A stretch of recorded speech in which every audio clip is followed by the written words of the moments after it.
This is Dania Michael from the Classical Liberal Arts Academy.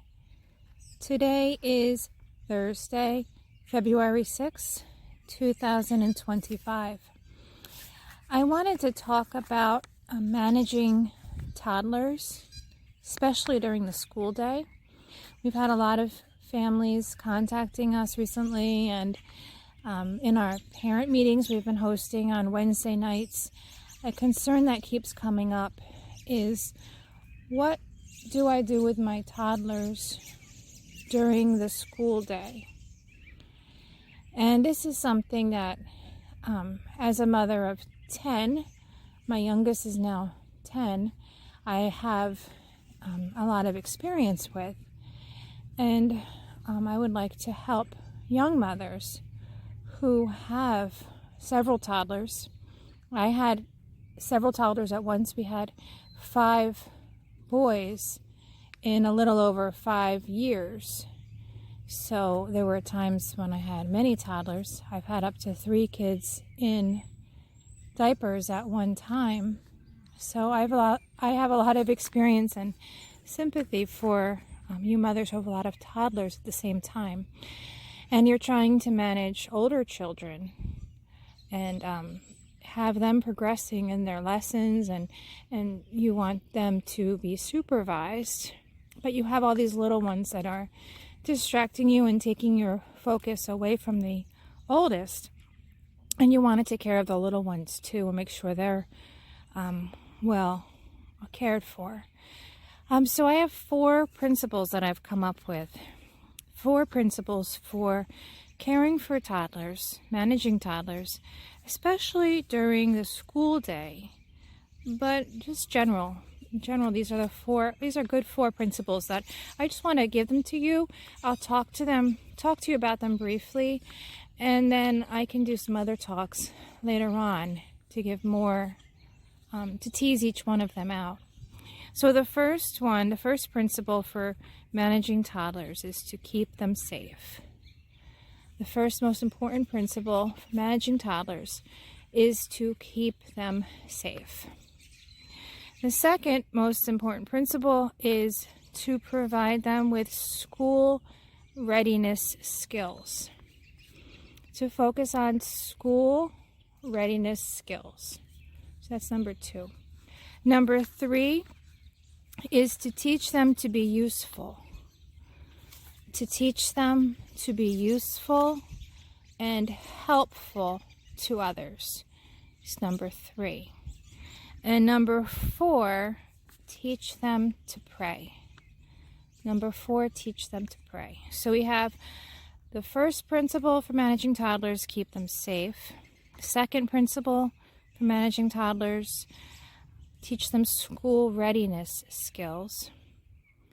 The third, teach them to be useful and helpful to others, parts of a community, part of your family right now, and then they will be members of a church community, their greater community around them.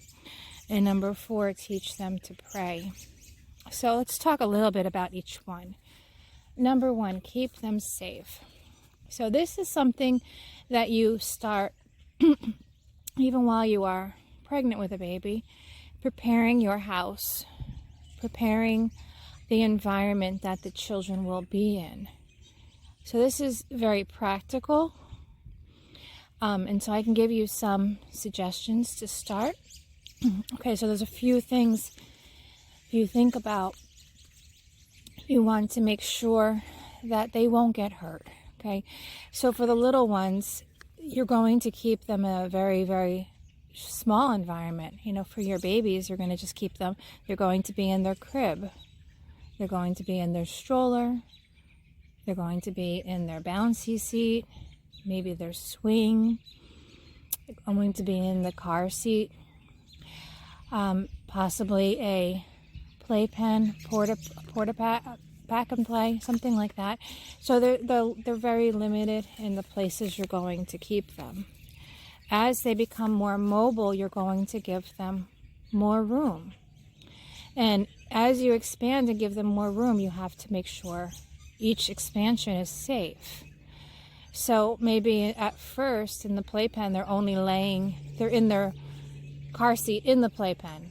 That's what I used to do to get my children ready and familiar with their playpen.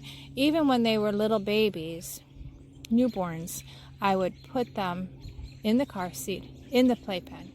There's a couple reasons for that. Number one, it kept them safe from any older children. Say if I had a 2-year-old, or a 1-year-old, and there was a newborn, that's dangerous. For instance, I'll give you an example of this. I brought our daughter, home from the hospital, and my husband went back to work. Everything was settled down, and she was fussing one day. I was at my desk, preparing something at my desk, and I was in our playroom. We had two gates on the doors, and I had my older one there. He was 18 months, and the baby was in a car seat. She was in front of me, and I wasn't looking at her, and she was fussy. And the firstborn said to me, "Mommy, can I give it to her?" I gave it to her, and I said yes. And I thought what he meant to give to the newborn was her pacifier, which she had, and I just assumed that she lost it. And I said yes. And a moment later, I hear the baby making all kinds of weird noises, and I looked over, and she was turning purple. And I picked her up, and I asked my son, "What did you do? What'd you do? What'd you give her?" And her pacifier's laying there. And I realized he didn't give her the pacifier. And I look, and he points to not an earbud, but like my husband used to have things that he puts in his ears to stop the sound, so he pointed to them, my husband's, and there was only one. And I realized the other one was missing. And it was in my daughter's mouth, and she was purple. So I held her upside down and started beating her back. And in a couple of, a very short time, she spits it out of her mouth. So she actually had an earplug in her mouth. And I had that there. I was sitting at my husband's desk, and they were on his desk. So things like that are just, you don't think about it. You don't think about the little things like the earplugs on your husband's desk, or you have them in the room. You don't think about those things. So when I'm talking about keeping safe, it's like you really need to keep your eyes open and scan the room where the kids are going to be. So that was an instance where I had them together, and I didn't have the baby in the playpen, but had them together, and that was dangerous. I mean, just thanks be to God that I was sitting right there, and I heard her, and I didn't have any kind of earphones on my head. I wish she could have been dead. But so that's an instance where I learned right from the beginning, with my second baby being born as a newborn, that I will not put a newborn to play in the same room like that with a toddler, even if I'm supervising, because I may look away. So what I did from then on, I said, I'm not going to take a chance like this again. I put the playpen in there, and when I would put her in there, I'd have her in her car seat inside the playpen.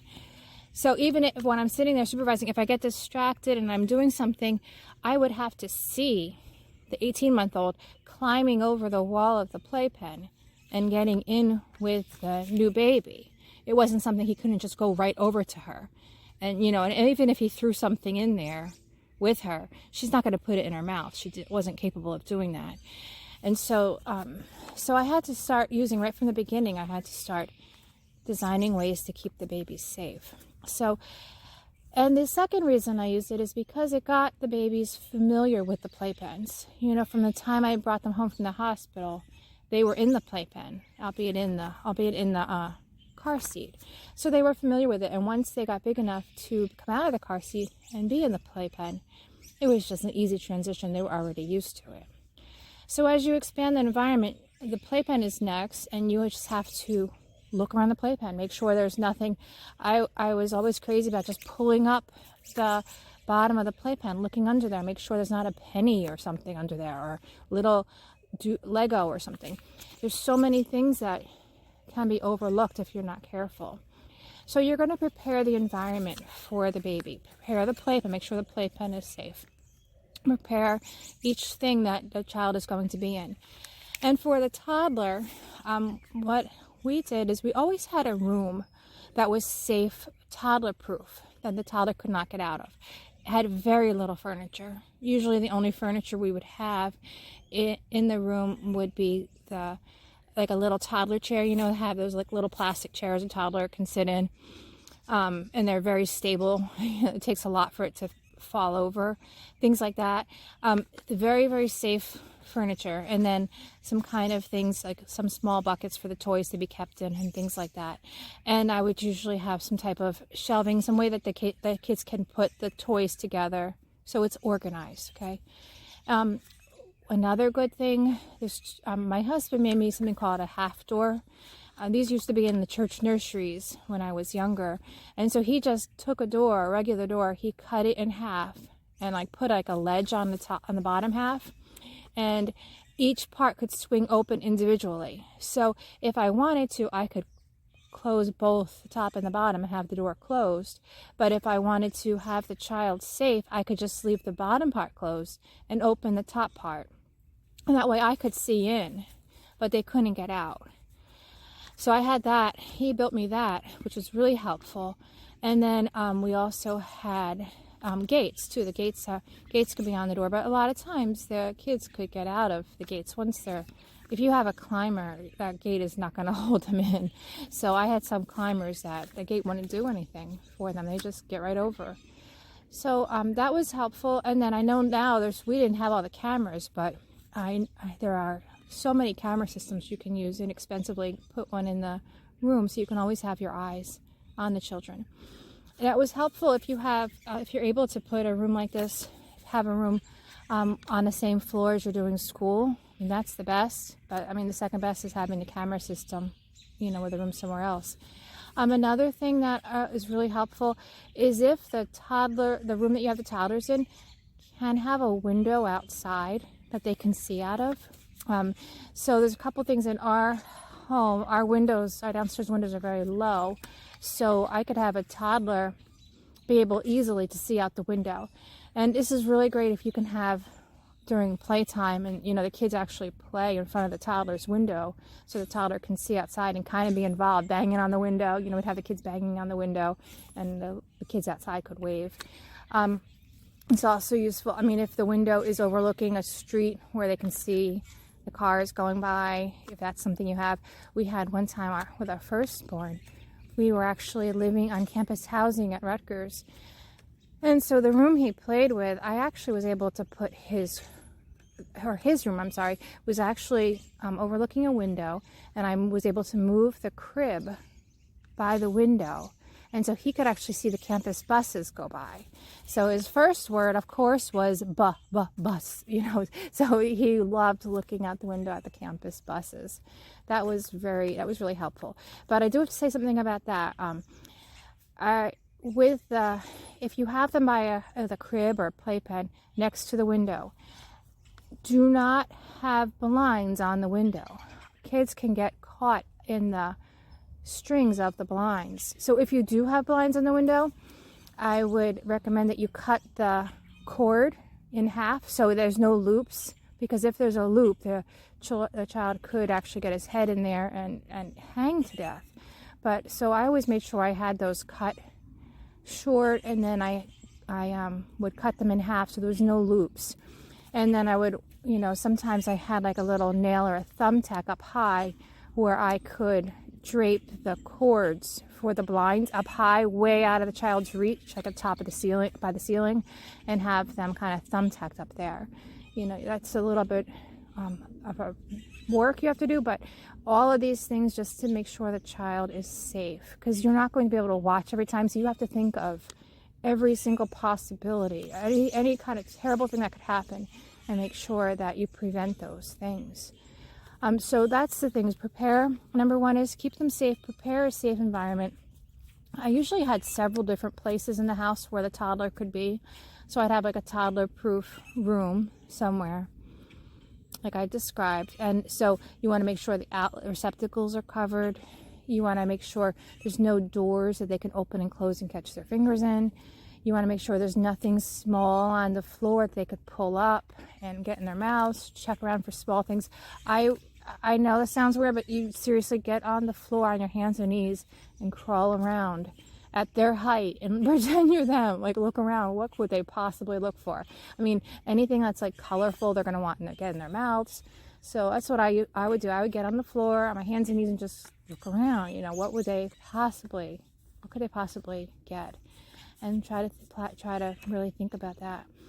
And then as far as your toys for the time when they're in the room, I would keep toys separate that I would only give to the children during their room time. I called it room time, and they'd only have them during that time. So for us, we had a lot of boys. We have 7 boys, and I would have a box of wooden blocks, colorful wooden blocks, and cars, Matchbox cars.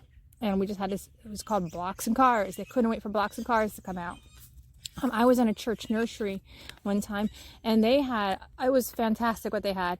They actually took the cardboard, like orange juice containers, Minute Maid punch containers, and they made them into rectangles. So they pushed the end in that you actually pour from. They pushed that in, and they kind of taped it up. So they were actually these huge blocks the size of those Minute Maid paper containers, and they had a whole wall of them for the kids to build with. Those were fun. Kids loved, like toddler age, they loved them. You could build a whole wall with them, and the kids kind of run through it, and they don't get hurt. So things like that. Duplo blocks. We'd have a box of Duplo blocks we'd only pull out for this time. So things like that only come out for room time. And then you teach the children to put it away. So the children have to be taught that, room time is almost over. You need to put the blocks away, and they have to be made to do that. Sometimes they'll fuss and they won't want to, but you have to teach them that they're not going to come out until the toys are cleaned up. And then after they're done, put them away, because they're just coming out for this time. And you can switch them. So one day it's one toy, the next day it's another toy, but switch them. Even if they don't like one as much, that's what they play with today, just so you can save the good ones for the one they really like for another day. And then so I would have that area, their room, and then I'd have some other areas in the house. Like I said, I was a playpen. Make sure the playpen was safe for the toddlers. I also had I always had a high chair, and I would usually have the 5-point harness system. I don't know what they have now, but that's what it was called when we had the babies. So it would keep them in the high chair. In their high chair, I had other toys I could play with. So I got creative with this. We had a game called Dump. Dump was, I took a 13x9 baking tray, and I put oatmeal in it. And the oatmeal would have some little cars like dump trucks and things like that, spoons, measuring cups, and they basically, the other thing they love, funnels, things like that. They would just pour the oatmeal from one thing to another, and this just develops a lot of skills with their hands, being able to pour things and just dump things out, things like that. And so they can also eat it. So it's oatmeal, if they forgot. So if they wanted to eat it, it's fine. So, because I was always scared of them putting things in their mouth. I did rice, but you didn't really want them eating the hard rice. So I found oatmeal was really good. You may find some other things like that would work. It can be messy. So sometimes I would take a plastic tablecloth and just put it under the high chair, so that it's quick cleanup. Just roll the high chair off, grab the plastic tablecloth, and shake it outside, and we're cleaned up. So there's certain toys they can play with in their high chair. It could even be, if you're supervising, it could be some water. They're just learning to play, learning to have a little container with some water that they're pouring around. Maybe not. But things like that. So they would have certain things that you play with in the high chair. And then another thing, I would have a stroller. So they could sit in the stroller, and you could have an older child push them around. They could just sit there in the stroller and have something that they do in the stroller. So I would have different places all around the house where I could, basically like stations I called them, and I would have this set up. So a certain time each day, they're in room time, they're in this time. And then other things like a bath every day is another thing to do with toddlers. but you have to supervise it and keep the water, obviously keep the water low. They can't be able to turn the water off and on themselves because they could burn themselves. So that's another thing that you could do. But so number one, the first principle, just keep them safe. Keep them safe, because there's so many dangers that toddlers get into. And you're going to keep their environment small. Don't let them wander around the whole house. They only have a small area they should be allowed in. They don't get room to just roam. I never ever had my toddlers roam, ever. They were always contained. So I would never let a toddler roam like that downstairs. I've seen moms who just let the kids roam downstairs when the kids are having school. We never ever did that. Like, it was always, they were always somewhere certain where I would have them doing something. Because it's just not safe for them, first of all. And then number two, they're a member of the family. They're not in charge. They're just a member of the family. You have to make sure that you're in charge and not them. So that's the first thing. Keep them safe. Number two, school readiness skills.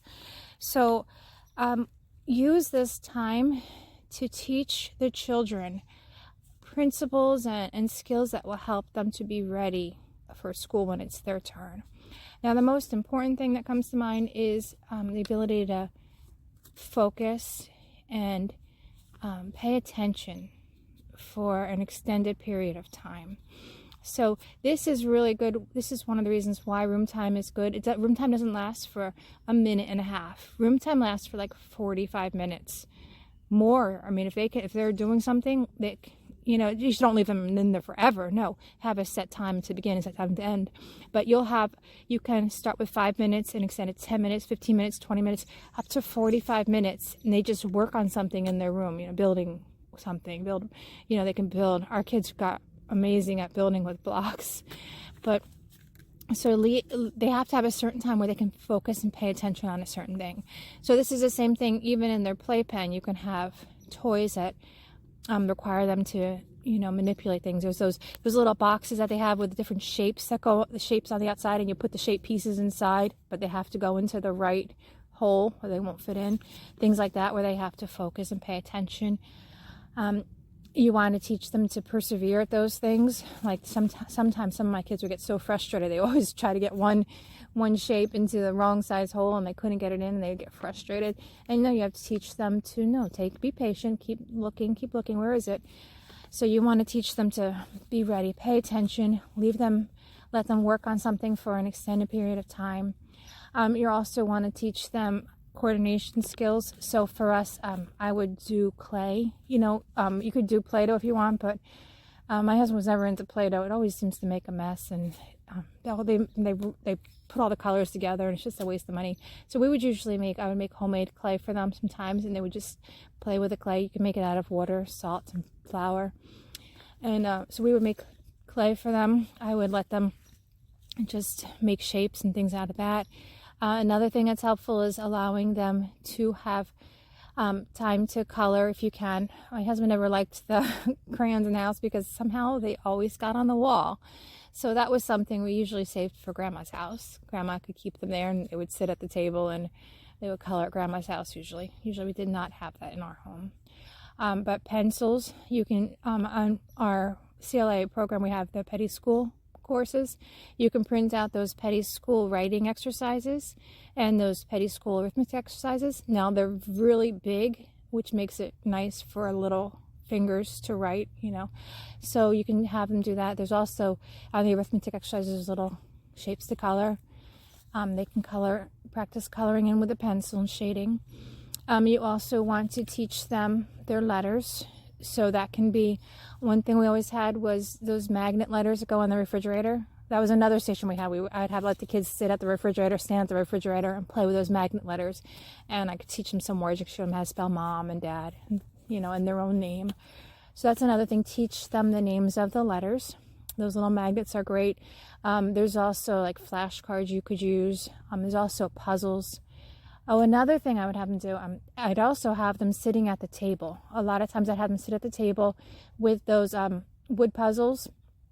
So you can get the wood puzzles that have numbers, that have letters, that have all different, fire trucks, or so there's vehicles. There's all kinds of different ones now. I don't even know what they have now, but you can use those puzzles. There's all kinds of puzzles that are helpful like that for them. So you and make them finish it. Don't let them just pour all the pieces out and walk away. No, they have to. If they pour all the pieces out, they're not getting up until they put all the pieces back. You can help them a little bit, but they have to put them all back. So teach them also the letter names. So that's number 2. 2 is school readiness skills. And I know I can go a lot more into that, a lot more in depth into other things that you want to teach them to be ready for school. But those are the things that come to my mind as I'm talking right now. And number 3 is be useful to others. Now, one of the most important things for little guys is to be taught that they can also be helpful. Sometimes they just feel like you can just push them off, go away, you're annoying, go away. But no, those little guys, those little hands can be so useful in so many ways. Things like matching socks. Pour all the socks out and they can just put the socks together. Maybe they can't fold them together, but they can put them next to each other, on top of each other. There's so many things they can do. I had my kids working at cutting vegetables. From about age of 2, they can learn to peel a carrot. The carrots and help prepare dinner. So the carrots are just strong. It's just straight and long. They can just peel them. You just have to watch this because they could get cut with a peeler. Be very careful. So if they're responsible, they can learn to help prepare dinner. They can wash vegetables. They can peel carrots. They can wash the potatoes. There's all different little things that you can have them do. Just think about the meal you have that you're making and think about something that they can help with. This just takes you to be patient because, yes, things can get done a lot quicker if you do them. However, the child's idle, and that's not good. Idleness is a devil's workplace. Those idle hands just get in trouble. So give them things to do like that. They can also help with sweeping. You can get a little broom or a little dustpan. They can help with sweeping. They can help with washing the wall. You get fingerprints and things like that on the wall. You can give them one of those little magic erasers and they can wipe the wall down and clean the wall. They'll be amazed how much they can do. Some little jobs that kids can do is keep the front area of your house clean. Put the shoes away. You get a shoe rack or something and they're in charge of putting all the shoes from the floor to the shoe rack. They can also put clothes into the dryer for you. You put them in a clothes basket. You take them out of the washer, put them in the clothes basket. Their job is to put them from the clothes basket into the dryer. Yes, is it necessary? No, but you're giving them work to do. So a lot of the work that I would have my toddlers do is not necessary work. It would be things that I would kind of invent, but you want to teach them to be useful first of all. And then as you get going, you're going to see this is a task you can do, and you give them tasks they can do. They can be, you can get a rake for outside. They can rake leaves. They can come out with you to the garden, and they can pick weeds. There's no reason why they can't be the ones who pick the little chickweed or, things like that easily come out of the ground. So as you go through your day, think about things they can do. They can get you the diaper for the baby. They can get you the new clean burp bib for when the baby spit up. There's so many little things that the little ones can do, and just encourage them. Say, you're so helpful. You're being so useful. If they fuss, say, I want you to learn to be helpful. You have so many things you can do. Many hands make light work. Let's work together. You have 2 hands. I have 2 hands. Think of how much more we can do with 4 hands. So things like that. They need to learn to be useful. As they get older, they can learn to make cards. Someone is sick. It's a birthday. They can make a card and tell someone they love them. Tell someone happy birthday, or I hope you feel better. They can feed the cat. They can feed the dog. They can get water for the cat, water for the dog. They can learn to help with dishes. I would have my little ones, I'd pull up a chair over to the sink when I'm washing dishes, and they would wash dishes with me. You can give them a sponge and teach them how to put a little soap on it and wash some dishes, wash some cups, show them how they wash them out around the mouth of the cup to clean the mouth. And so little things like that they can do. So I know I could think of a lot more things that I did, but that's a good starting point. So number 3 is to be useful. You can assign them regular chores. This is your chore every day. Mommy's making breakfast for the family. I want your chore is going to be this. You put out the cups, you put out the napkins, you put out the spoons, little things like that. They can do setting the table. Wonderful. 3-year-olds can set the table. You just put everything out for them on the counter, and they just take each thing and put it on the table. And cleaning. Lots of little cleaning things. Like, it's hard for us to clean the rungs of the chair, clean the rungs of the table. Not hard for a 3-year-old. Just wet a rag and tell them what they're going to do. Say you're going to clean around the chair, clean around the table, and then also show them how much better it looks after they do the work. So things like that. Also cleaning windows. They can do the areas down the bottom. You can teach them you can make like a safe homemade glass cleaner, and they can be taught how to spray that and wipe the bottoms of the windows. So be creative. Oh, floorboards. Floorboards are always helpful. I would always have my kids clean the baseboards around the floors. They would always get dirty and dusty, so they can do that. So just be creative and think of things that they can do to be useful and helpful to others. We live in a community. Explain to them about how we have a family. We all work together. Dad provides for the family. Mom takes care of the house and makes sure that Dad's money is spent wisely. And Mom takes care of the children. And then the children help to make sure that the house is clean and the house is tidy. And you can just explain you're in a family, a community, and you work together for the benefit of all of you. And then explain how the greater community works to help each other. And you can show them when you go out, people who do different jobs that all make the community function well, and everybody works together. So just explain that to them and help them, teach them to be useful. And number 4, teach them to pray. One of the most important things is for them to learn that they are God's child and they have a relationship with God by themselves, not just through Daddy and Mommy, but they are God's child themselves, and they need to learn to pray to God. Their first prayer would be the sign of the cross. Just teach them when they're very little how to make the sign of the cross, and they don't even need to be able to speak yet to do that. And then after that, you can teach them, little simple prayers. Jesus, Mary, Joseph, help me. And you teach them mercy. Have mercy on me. Mercy, mercy, mercy. So teach them to pray. Teach them how to pray before meals. Teach them to do the sign of the cross and say, bless us, O Lord, and these thy gifts, which we are about to receive from thy bounty, through Christ our Lord. Amen. In the name of the Father, and of the Son, and of the Holy Spirit. Amen. You can teach them also to pray when they wake up in the morning, telling God thank you for their new day. And they can learn to say, Our Father. And then before they go to bed, teach them to pray before they go to bed, to do the sign of the cross. They can pray, Our Father, Hail Mary, Glory be. So make sure they especially know those prayers, the sign of the cross, Our Father, Hail Mary, and Glory be. And teach them that God is their Father. God listens to them. God loves when children pray to Him. And that God will hear their prayers also. Teach them when they can pray, when they're sad, when they're lonely, if Mommy is sick, if Daddy is sick, or if little brother or sister is sick. Teach them when to pray, to give God thanks before they eat, to pray and thank God for giving them a safe night of sleep when they wake up, to pray that God would keep them safe when they go to bed and keep their family safe. And so teach them to pray is number 4. So number 1, keep them safe. Number 2, teach them school readiness skills. Number 3, teach them to be useful to others. And number 4, teach them to pray. I hope that was a helpful summary of 4 principles for managing your toddlers. If you have other ideas or you have questions about what we're talking about, please feel free to write to us. And I would love to do more talks. And I hope that was helpful to you. God bless.